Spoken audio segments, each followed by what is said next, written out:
From time to time, we like to take a look at some cool budget options for filmmakers and even certain photographers that need an external HDMI monitor. And I'm actually using one right now with my T3, and I've used them with the T2 and some other cameras, and I find them very handy, although I like to stick below a 5.5-inch screen.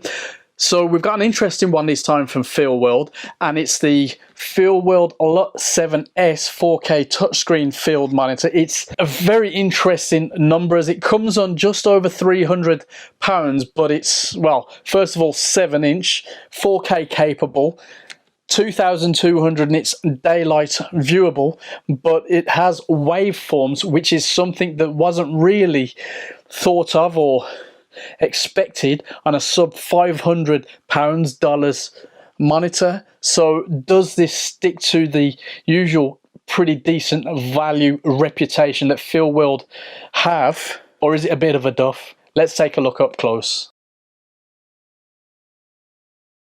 Let's take a look at what we get then. Just slide that away, get that out there. We've got a user manual, which if you fancy pausing anywhere, feel free to pause. Looks like business as usual compared to the other monitors that we've looked at, obviously with some additional functionality, but I think we'll get through without that. Let's do it the manly way and not bother. Let's move that to the side.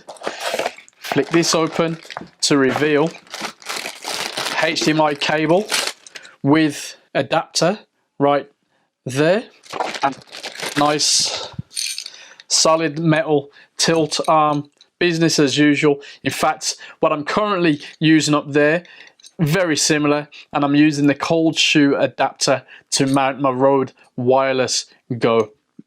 Simple, seems to be well built. We shall see very shortly. And now the monitor itself.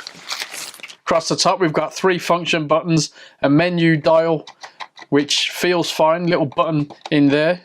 F3 is good, F2 and F1, something funky is going on there. Let's see in practice, but I'm not convinced that they're working. We shall see.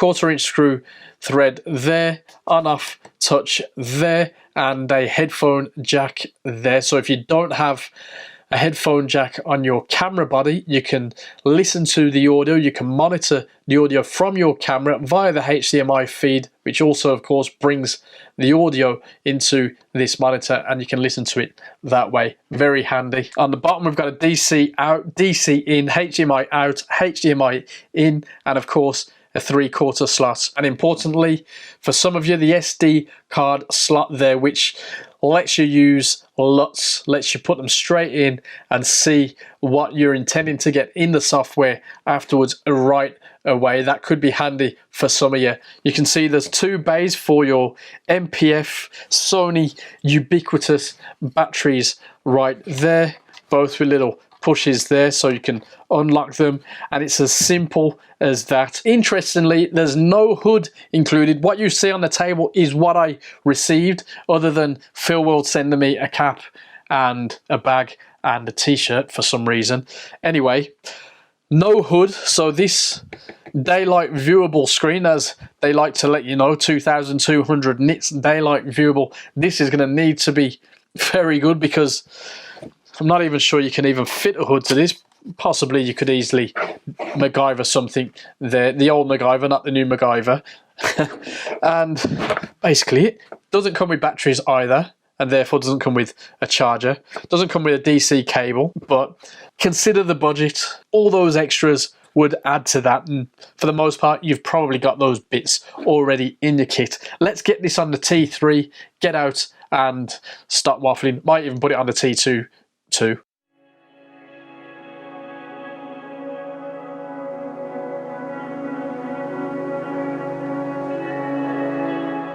Let's turn on this screen.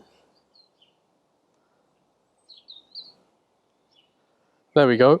That's how long it takes to come on. It's not too bad, it's not instant, but it's ready to go. We're shooting with the XF35 1.4 on the T2 at the moment, so there's the HDMI going into the monitor there. It's a 4K feed going into a 1080p monitor, and to all intents and purposes looks absolutely fine. Now I can zoom in, although clearly it's not zooming in as you would do, not zooming in particularly clear, but you can see what's going on, especially you can see where your focus starts and stops. That's dead simple. Now, as I said, only my F3 button works, and that gets me all my waves, which is actually pretty handy. Along the bottom, if we swipe up, we've got a bunch of options here. Sorry about that flickering, I'm going over the eye sensor on the X-T3 by accident.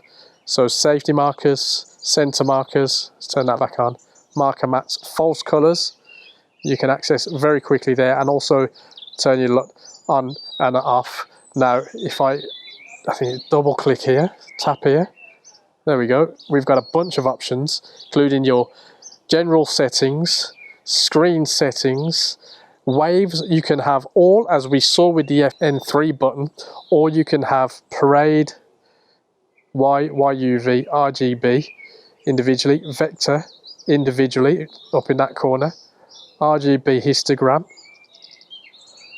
your regular histogram,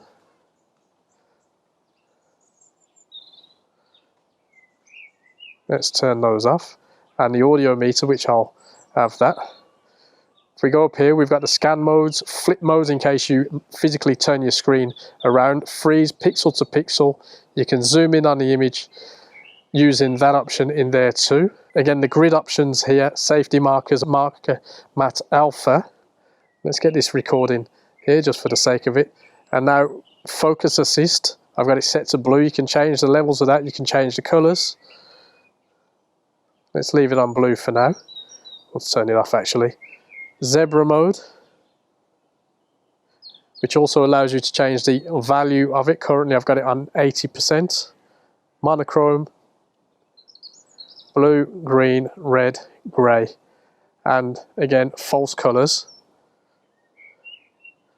in there if you want a more permanent setting. So we appear to have turned the zebras off. Let's turn that back on, and then we're good to go.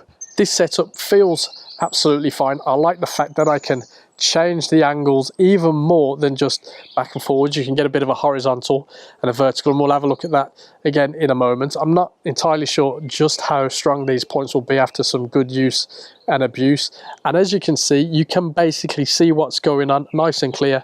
I'm actually standing off to the side of it now and everything is fine. I'm going to have a little bit more of a play with this thing and then let you know, well, in YouTube terms, in a couple of seconds, which won't be an actual couple of seconds because, well, I need some more extreme sunlight for a start, and yeah, anyway, you're probably bored of this image. Time for a very strange but useful latency test now, which is something else that is very important with a monitor set up like this. So here goes. I apologize for the inception or whatever, but I think you'll get the idea of whether or not we can use it. 1, 2, 3, 4, 5. 1, 2, 3, 4. 1, 2, 3, 4, 5. What do you reckon? Seems all right. Oops. There we go then, an overview of a very nice 7-inch touchscreen monitor. I'm very glad I've had my hands on this now for a little while, and yes, the sun has come out, making it a little bit awkward. But very nice, even on lockdown. Now, as you can see, the screen is not immune to reflections. Naturally, you'd have to go to some serious budget to avoid that and get some special Tony Stark's style glass, but it's very usable outside, even though right now I can see reflections and whatever. And you know, as I move it around, you can still see some, but it's still very usable. Things are still very clear. I do like the touch features that are easy to operate. Takes a little bit of getting used to, but very simple. Obviously, it's not going to be as good as your smartphone screen, but it's not like those old GPS TomTom screens. It's actually very nice, and most importantly, the clarity is, as far as I can tell, superb. The colors that are there, that are represented, are as I would expect from, well, in this case the T3, over there the T4. T4 doesn't necessarily need this, does it? Anyway, can you hear that?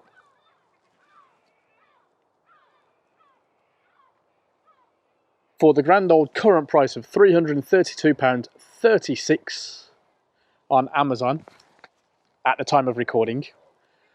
I'll put a link below anyway. I think it's really good, really well capable. I think I was getting around 45 minutes battery life with one battery, so you can double that at the very least and get a higher capacity battery. Forgot what one I've got in there now, but you can get higher capacity Sony batteries and put them in there. I've lost 2 bars of battery in about, I don't know, 20 minutes. Not too bad. So 2 batteries, higher capacity. Anyway, yeah, very, very nice. And the size of it will make it very handy, maybe doubled up with a Wi-Fi device, so it can just be viewed in the hand while your director is there, your camera operator is here, he's over there with his screen, and of course there are systems where you can have multiple screens in use. Anyway, very nice, especially for a budget filmmaking sort of crew, but I'm going to be using it myself. It's a little bit of overkill, but it does the job, and it will stop me from squinting all the time in the sun. Anyway, leave a comment below, let us know if you've used this or anything similar that you would recommend, and subscribe. Thanks for watching. Take it easy.